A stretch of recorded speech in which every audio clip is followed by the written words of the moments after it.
ఏడేడు జన్మాల బంధాలతో ఈనాడు నీ ఏడు పండించనా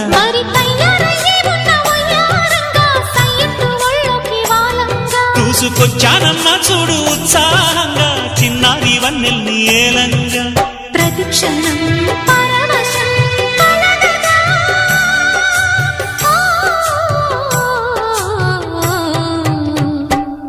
మనసా పలకవే మధుమాసపు కోయిలవై చెలివే